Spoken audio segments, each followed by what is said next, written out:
नमस्कार। आप सबका एक बार फिर रुद्रा वैदिक आस्ट्रो चैनल में बहुत बहुत स्वागत। बढ़ते हैं अगले पाठ की ओर।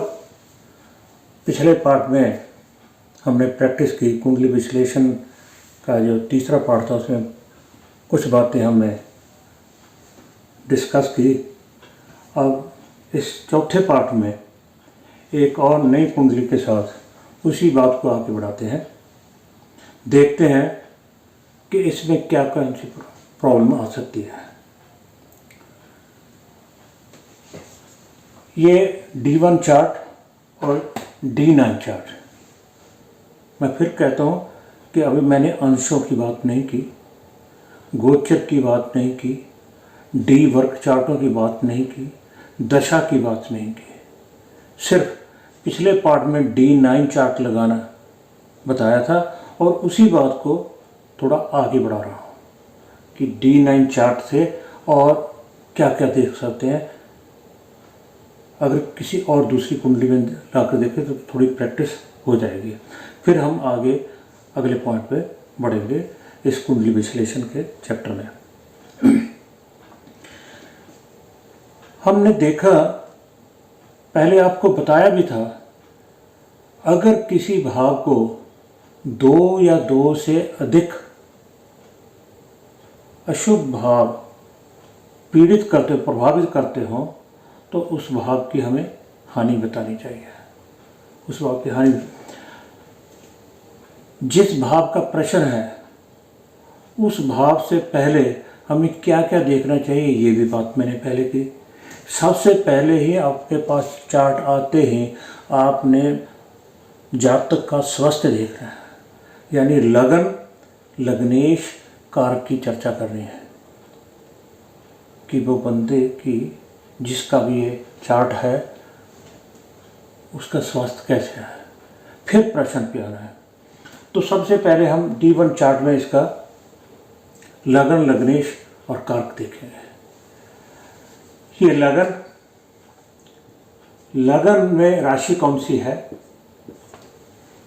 मकर राशि है।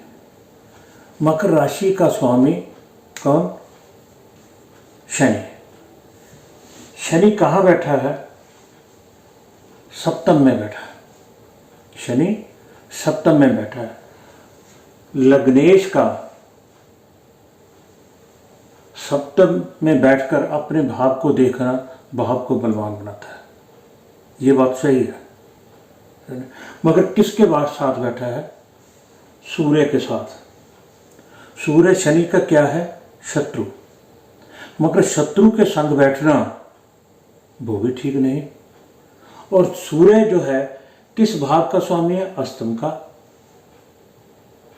लगन का, इसका अर्थ ये हुआ लगन जो है अष्टमेश के साथ बैठा है। लगन का अष्टमेश के साथ बैठना वो भी पीड़ा बताता है। मकर राशि का स्वामी शनि, शनि सप्तम में बैठा, केंद्र में बैठा। चंद्र किसकी राशि का होकर बैठा है? चंद्रमा की राशि का। मित्र वो भी नहीं है, नहीं, मगर केंद्र में बैठा है। स्थिति अच्छी है, अपने भाव को देख रहा है, यहां तक तो ठीक है। मगर अष्टमेश वो भी सूर्य के साथ बैठना वो ठीक नहीं है। इसका अर्थ क्या होगा? कुछ ना कुछ स्वास्थ्य में भी पीड़ा होगी। स्वास्थ्य में पीड़ा होगी। शास्त्र के विद्वान ये मानते हैं कि सूर्य तो जो है अष्टमेश है, सूर्य का अष्टमेश है, चंद्रमा का अष्टमेश होना उनको नहीं मानते। अष्टमेश होने का दोष नहीं लगता। ये बात सत्य है। शास्त्र कहते हैं, मैं भी कहता हूँ कि सूर्य अष्टमेश है, उसको अष्टमेश होने का दोष नहीं लगता। परंतु क्या वो अपने नैसर्गिक गुण छोड़ देगा? नहीं। अष्टमेश है सही, मगर वो अपने नैसर्गिक गुण नहीं छोड़ता।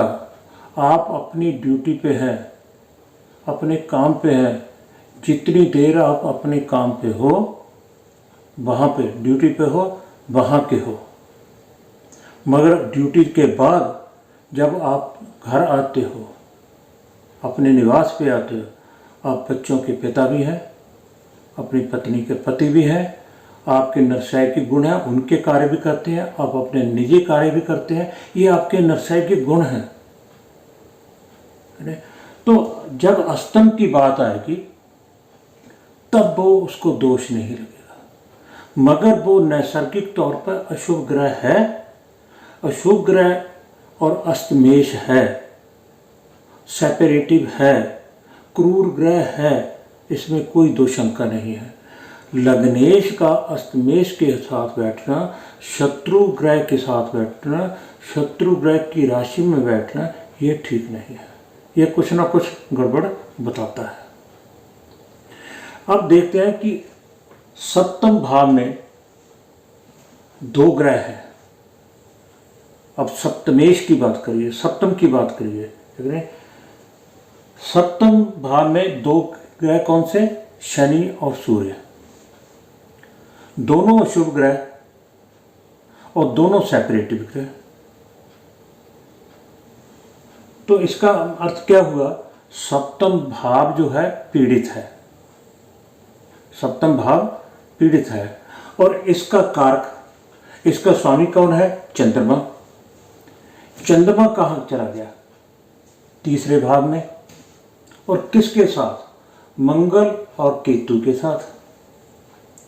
चंद्रमा मंगल का मित्र है, चंद्रमा का मंगल के साथ होना मजबूती है, मगर मंगल एक अशुभ ग्रह है, ये ठीक नहीं है।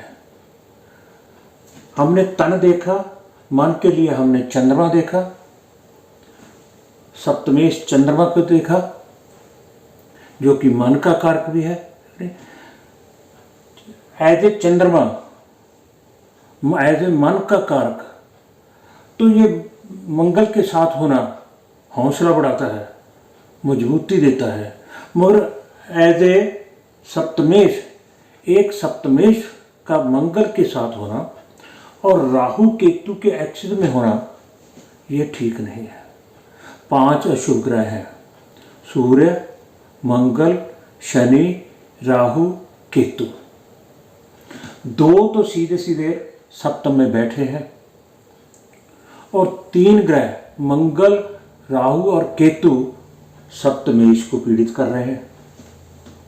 पांचों के पांचों भाव का असर सप्तम के ऊपर है, जो कि दर्शाता है कि सेपरेटिव इफेक्ट देंगे। और उसके बाद यहाँ का कारक कौन है? यहाँ का कारक कौन है? शुक्र। और पुरुष के लिए शुक्र, स्त्री के लिए साथ में गुरु देखते हैं।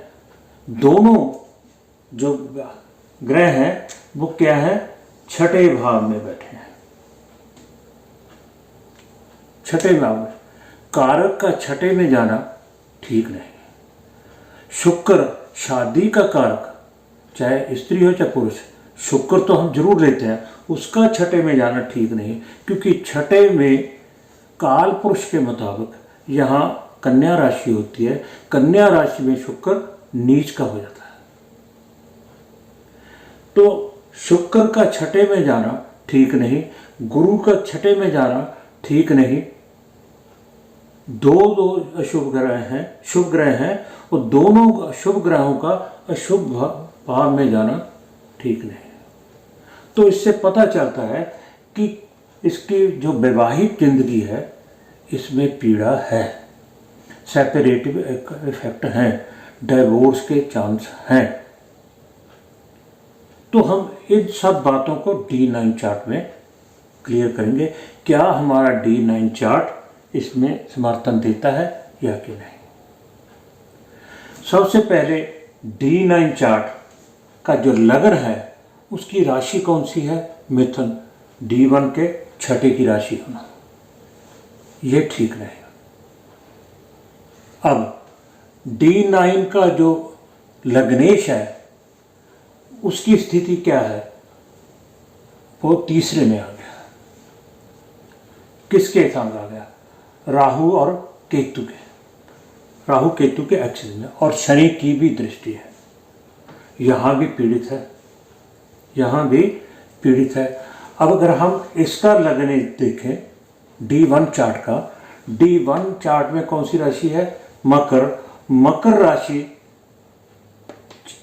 अष्टम में चली गई, कोई बात नहीं। मकर का स्वामी लग्नेश कहाँ चला गया?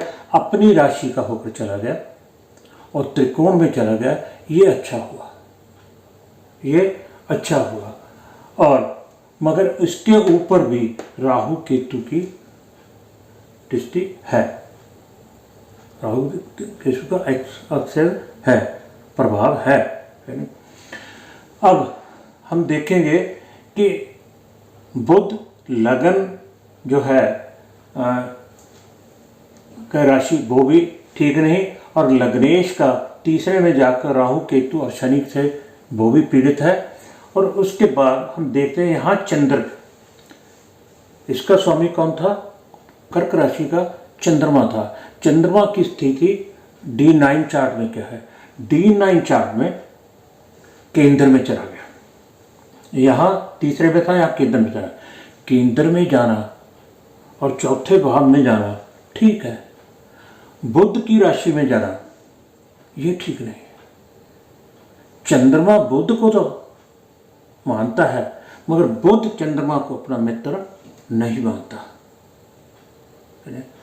बुध की राशि में चंद्रमा का जाना ठीक नहीं है। आगे चलकर हम कुछ श्लोक वगैरह, सभी भावों के श्लोक द्वारा हम कुछ योग बताएंगे, उनकी चर्चा करेंगे। उनके मुताबिक बुध के में जाना, की राशि में जाना ठीक नहीं है, जो कि पीड़ादायक है।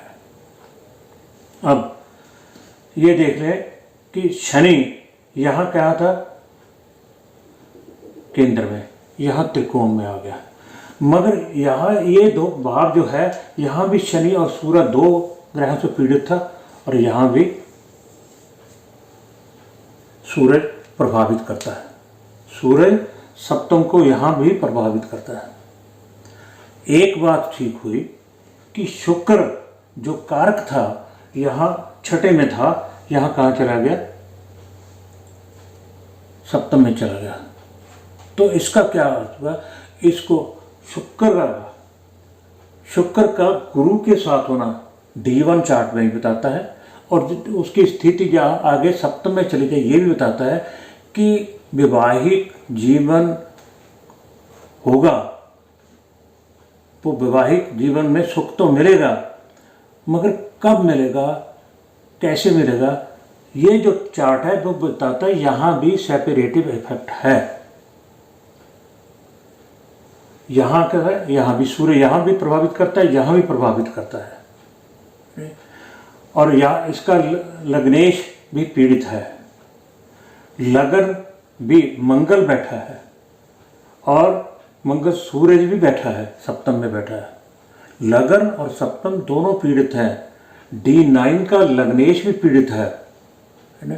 तो इसलिए कारक गुरु यहाँ भी छठे में था और यहाँ भी छठे में है, तो गुरु भी पीड़ित है। तो क्या होगा? एक रूल है कि अगर D1 का सप्तमेश D9 में शनि या बुध की राशि का चला जाए तो उस जातक की 2 शादियां होती हैं। यहाँ क्या हुआ? चंद्रमा, कर्क राशि का स्वामी चंद्रमा सप्तमेश D9 में बुध की राशि का स्थित है। तो ये दर्शाता है कि इस इंसान की, इस जातक की 2 शादियां होगी। तो पहले की क्या होगा? पहली शादी का क्या होगा? हम कहते हैं ना, किसी हो सकता है किसी की पत्नी की डेथ हो जाए, किसी का डाइवोर्स हो जाए, कहीं कहीं चोरी छिपे भी चलता है, 2 जीवन साथी चलते हैं, एक बाहर भी एक घर में भी, है ना, इसमें भी कोई 2 राय नहीं है। मगर यहाँ पे क्या दर्शाता है? यहाँ पे दर्शाता है कि इसका डाइवोर्स होगा, सेपरेशन होगी, क्योंकि शनि और सूरज सेपरेटिव इफेक्ट सप्तम को पीड़ित करते हैं, और इसका स्वामी मंगल राहु केतु से पीड़ित है। सेपरेशन तो होगी, सेपरेशन होने के बाद फिर दूसरी शादी होगी। क्या दूसरी शादी का सुख मिलेगा? हाँ मिलेगा। क्यों? क्योंकि गुरु और शुक्र दोनों की युति है और यहाँ से शुक्र अपने सप्तम भाव में चला गया है। ठीक है, सो हम ये कह सकते हैं कि जो D1 चार्ट हमें दर्शाता है, क्या उसका समर्थन D9 चार्ट करता है? और जो हमने रूल बताया था, किसी भाव को 2 या 2 से अधिक अशुभ ग्रह पीड़ित करते हों, प्रभावित करते हों, तो वो उस भाव की हानि बतानी चाहिए। तो यहाँ 2 ग्रह शनि और सूर्य दोनों सेपरेटिव इस भाव को पीड़ित करते हैं और इसके स्वामी को बाकी के 3 ग्रह राहु केतु और मंगल वो उसको पीड़ित करते हैं। चंद्रमा का मंगल के साथ होना तीसरे भाव में, क्योंकि मंगल इसी भाव का कारक है। मन तो बलवान होगा, स्ट्रांग होगा, विल पावर तो होगी, मगर एज ए सप्तमेश चंद्रमा पीड़ित होगा। सो इस पाठ में इतना ही। आगे हम अगले विषय पर चर्चा करेंगे। अगर आपको वीडियो अच्छी लगे तो कृपया लाइक, शेयर और सब्सक्राइब जरूर कर लीजिएगा। और निवेदन यही है कि पाठ को क्रम से पढ़ें, धीरे धीरे। मैं अगर अभी आपको गोचर लगा देता, दशा लगा देता, डिग्री की बात कर लेता, तो हौच पौच तब मच जाएगा। धीरे धीरे आगे बढ़ेंगे। अब D9 के बारे में पता चर्चा हो चुकी है। अब अगले सभी पाठों में हम D9 चार्ट लगाकर चर्चा करेंगे और धीरे धीरे थोड़ा आगे बढ़ेंगे, अगले भागों की भी बात करेंगे। तो इस बार में इतना ही। एक बार फिर आप सबका धन्यवाद।